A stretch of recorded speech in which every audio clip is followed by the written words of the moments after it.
Olá, minha galerinha, quinto ano aqui da Escola Municipal Antônio Jesuíno e quarto e quinto ano lá da Escola Marechal Dutra em Pilões. Bom, o nosso conteúdo agora é o capítulo 7 aí do livro do quinto ano, que fala da regionalização do espaço brasileiro, né? O que é a regionalização? A regionalização, segundo Marcos Amorim Coelho, a divisão de um espaço ou território em unidades de áreas que apresentam um certo número de características que as individualizam, né? Para ele, isso é regionalização.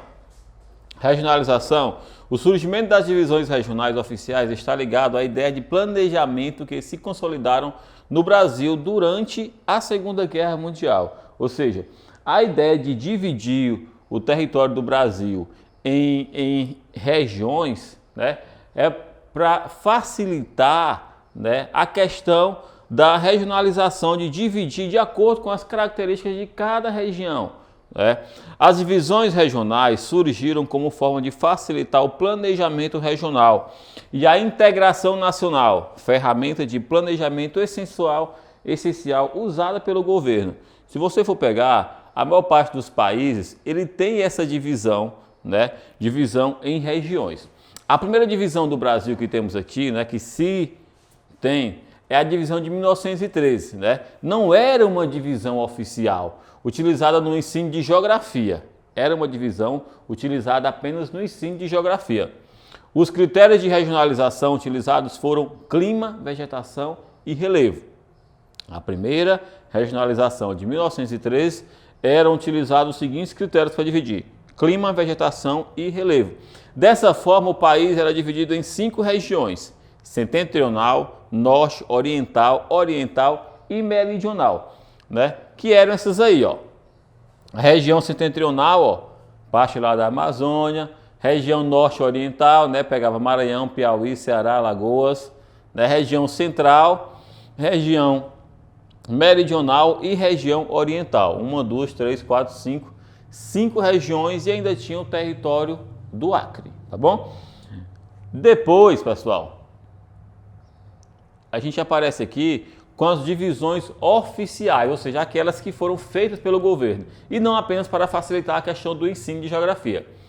Essas divisões oficiais, a primeira que se tem notícia é de 1930, né, com o governo de Getúlio Vargas, com sua política de industrialização e integração nacional, né, implantada no seu governo. Necessidade de conhecimento estatístico do território brasileiro, criação do Instituto Brasileiro de Geografia e Estatística, né, do IBGE, em 1938. Então, esse instituto é criado justamente para dar um conhecimento melhor do território brasileiro. E aí, nós temos a divisão de 1940, que dividia o Brasil em 5 regiões: norte, nordeste, leste, sul e centro-oeste, né? Baseada no conceito de região natural, que utilizava como critério divisão regional fundamentada nos elementos naturais, principalmente, mais uma vez, clima, relevo e vegetação. Clima, relevo e vegetação, eles são sempre fundamentais na hora de dividir o território. Os estados membros deveriam ser encaixados nas grandes regiões.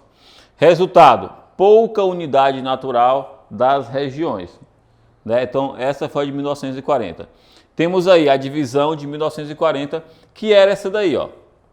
O Brasil fazia, o Piauí, nosso Piauí, fazia parte da região norte, viu? O Nordeste só tinha 1, 2, 3, 4, 5 estados, né? A região leste tinha aí, ó, Bahia, né? Vitória, Espírito Santo. A região centro tinha Minas Gerais, tinha Goiás, né? Então, essa era a divisão de 1940. Depois vem a divisão de 1945, baseada no critério natural. O Brasil passou a ter 7 regiões: norte, nordeste ocidental, nordeste oriental, centro-oeste, leste setentrional, leste meridional e sul. Criação de vários territórios, como Fernando de Noronha, Amapá, Rio Branco, Guaporé, Pantaporã, foram territórios que foram criados em 1945. E a nossa divisão de 45 era essa daí, ó. 7 regiões, né? Era essa divisão aí que tem aí no livro de vocês. Depois nós temos a divisão de 1970. Essa já é baseada em regiões homogêneas, que combinava aspectos naturais e econômicos, com o predomínio do segundo elemento sobre o primeiro, ou seja, valorizavam mais o aspecto econômico do que o aspecto natural. As regiões eram formadas por micro-regiões, que era conjunto de municípios que formavam, né, juntava características naturais com características econômicas. As micro-regiões são a base territorial de produção de dados estatísticos. Formavam macro-regiões que formavam as regiões, ou seja, essas micro-regiões são aquelas cidades, né, que tem várias cidades em volta dela formando a micro-região. Essa cidade polo, por sua vez, ela exerce uma influência em outras cidades, em outros centros regionais, né, que aí recebe o nome de macro-região. E o território do Acre ele é transformado em estado no ano de 1962. Então o Brasil ganha mais um estado em 62. O território do Rio Branco passa a ser dominado de território de Roraima, né?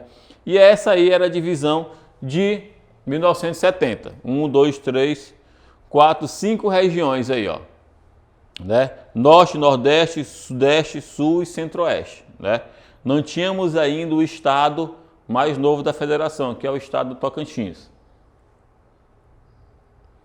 E a divisão de 1990, baseada nas macro-regiões, combinação de elementos demográficos, econômicos e naturais, divisão do território nacional em micro-regiões baseadas na influência dos centros urbanos. Então a cidade aqui passa a ter uma importância muito grande nessa divisão, viu?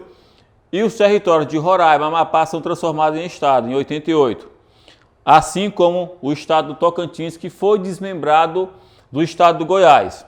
Extinção do território de Fernando de Noronha, incorporado ao estado do Pernambuco. Então, Fernando de Noronha passa a ser, né, passa a pertencer a Pernambuco. E esta é a divisão atual do território do Brasil.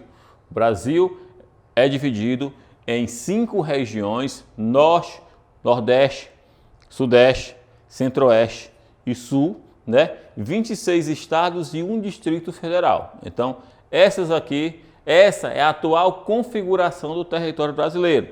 Existem novas tendências? Existem novas tendências sim, como a substituição de macro-região por cidades intermediárias, de micro-região por cidades imediatas. Então, são novas perspectivas. E também a tentativa de criação de novos estados. Exemplo disso é o estado do Piauí.